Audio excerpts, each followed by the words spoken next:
Vano, aku akan tinggal untuk menjagamu, Elena berkata dengan lembut.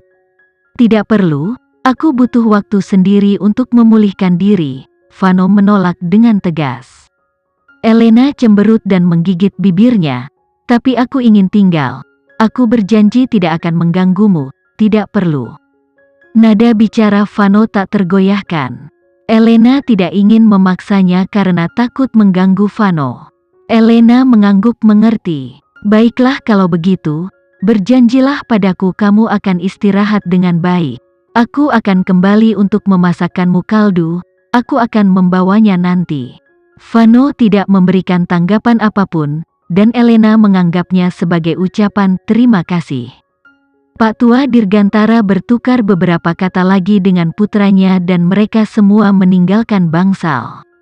Saat mereka melangkah keluar dari kamarnya, mereka bertemu dengan Lucky.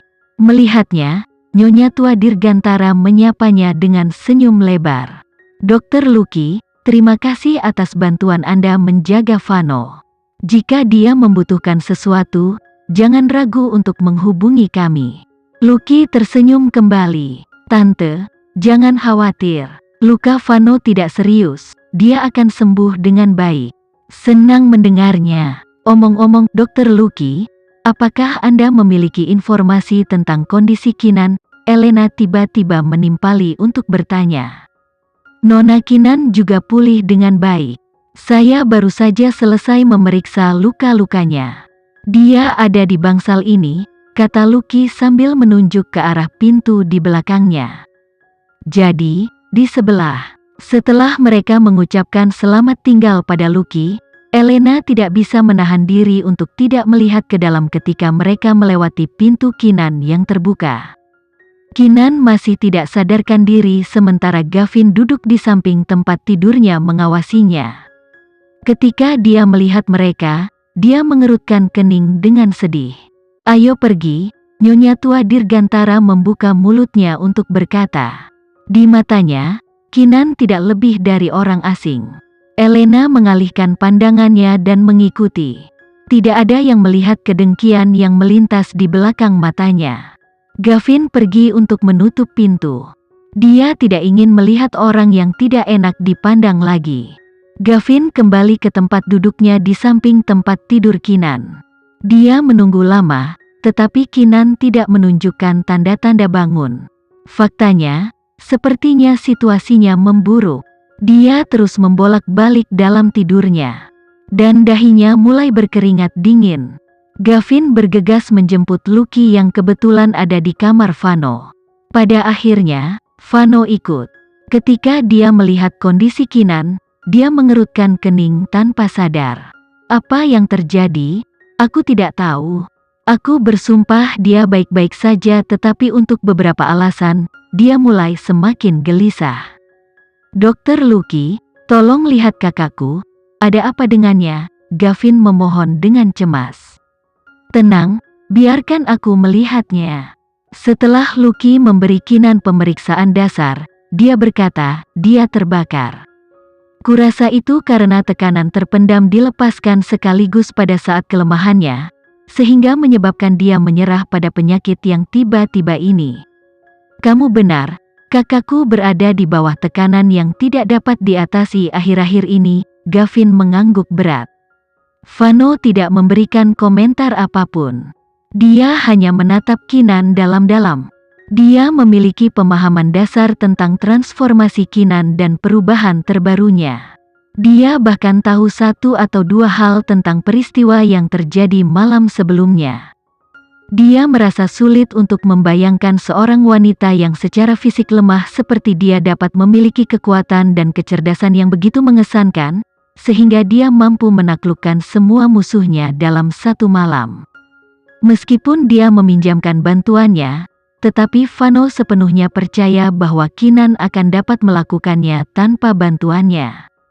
Vano masih merasa sulit untuk mendamaikan 2 Kinan yang telah muncul dalam hidupnya. Vano belum pernah melihat sisi mengesankan dari dirinya. Namun, pada saat itu, dia sangat rentan. Dia mungkin menjadi jauh lebih kompeten, Tetapi dia masih seorang wanita yang terbuat dari darah dan daging, rentan terhadap saat-saat kelemahannya.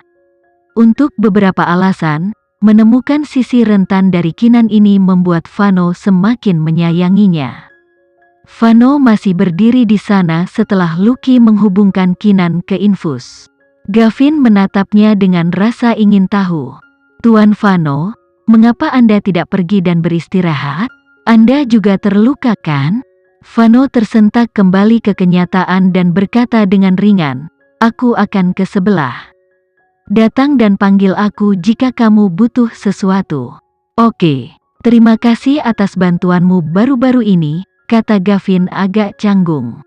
"Terima kasih kembali." Vano memandang Keenan untuk terakhir kalinya sebelum pergi.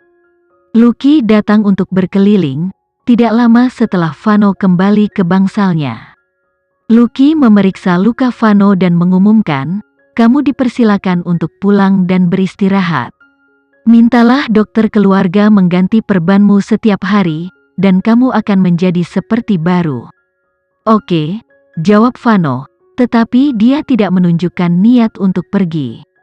Dia tinggal di rumah sakit, akhirnya memindahkan pekerjaannya di sana. Namun, di sebelah, Keenan tetap tidak sadarkan diri. Lucky akan datang untuk melaporkan kondisi Keenan kepadanya. Dia hanya menganggukkan kepalanya setiap kali, tetapi dia tidak menghentikan Lucky untuk datang agar dia selalu mendapat kabar terbaru tentang Keenan. Akhirnya, beberapa hari kemudian, demam Keenan berangsur-angsur membaik. Namun, Keenan masih menderita teror malam, menyebabkan dia tidak bisa tidur nyenyak. Untuk beberapa alasan, otaknya terus memutar ulang peristiwa yang terjadi selama 25 tahun terakhir. Masa kecilnya bersama ibunya di luar negeri. Adegan di mana ibunya mengajarinya pemrograman komputer. Kecelakaan yang mengubah hidupnya, dan pernikahannya dengan Vano. Kenangan itu dipotong menjadi beberapa bagian dan melintas di benaknya. Keenan memegang satu dan itu menjadi lebih jelas saat yang lain memudar ke latar belakang. Itu dari masa kecilnya, hari ketika ibunya pergi. "Keenan, sayang, Mama harus pergi, jadi kamu harus menjaga dirimu baik-baik saja. Fokuslah pada pelajaranmu dan jangan lupa untuk berlatih di depan komputer agar suatu saat kita bisa bertemu lagi." "Mama, kemana kamu akan pergi?" Keenan bertanya dengan cemas. Mamanya tersenyum ramah.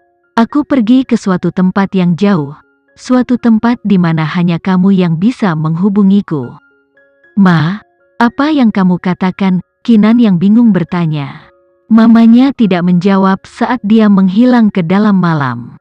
Mama Keenan mencari tinggi dan rendah dalam kegelapan tetapi mamanya tidak dapat ditemukan. Akhirnya, dia tersandung dalam mimpinya dan terbangun dengan kaget sebelum dia dikonsumsi oleh kegelapan yang menyelimuti. Keenan untuk sementara linglung setelah dia bangun. Apa arti dari mimpinya? Sudah lama dia tidak memimpikannya mamanya. Apa yang mamanya coba katakan padanya dalam mimpi? Keenan memikirkannya saat dia melihat sekelilingnya. Dia menyadari dia berada di rumah sakit. Gavin tertidur lelap di sampingnya. Di luar, matahari baru saja terbit, bau embun menggantung berat di udara. Keenan melihat sekilas teleponnya dan terkejut menyadari bahwa dia tidak sadarkan diri selama beberapa hari. Kumpulan emosi yang rumit muncul di hatinya ketika pikirannya kembali ke hal-hal yang terjadi kemarin. Pada saat itu, pintu bangsalnya dibuka dengan lembut. Vano yang berpakaian rapi masuk. Mata mereka bertemu dan keduanya sedikit tercengang. Rasa malu melintas di wajah Vano sebelum menghilang sepenuhnya. Dia menenangkan diri dengan cepat dan berjalan masuk, tidak tergesa-gesa. "Apa kamu baru saja bangun?" Vano bertanya dengan suara gemuruh rendah. Keenan mengangguk dan berkata, "Terima kasih atas bantuanmu kemarin, tidak masalah." "Bagaimana keadaanmu? Kamu tidak sadarkan diri selama beberapa hari." "Jauh lebih baik, terima kasih telah bertanya." "Bagaimana?" Keenan ingin menanyakan kondisinya, Tetapi dia menelan pertanyaan itu ketika dia melihat betapa mudahnya Vano bergerak dan betapa bersinarnya dia.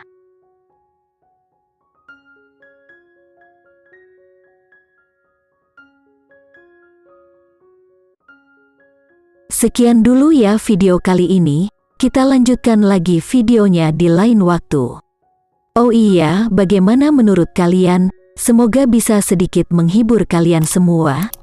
Untuk teman-teman yang baru nonton, jangan lupa subscribe ya, hehehe. Dan kalau teman-teman ada yang ingin gabung langganan, bisa langsung gabung saja untuk dapat fitur yang menarik dan sedikit membantu Mimin. Terima kasih banyak sudah menonton, sampai jumpa lagi, bye.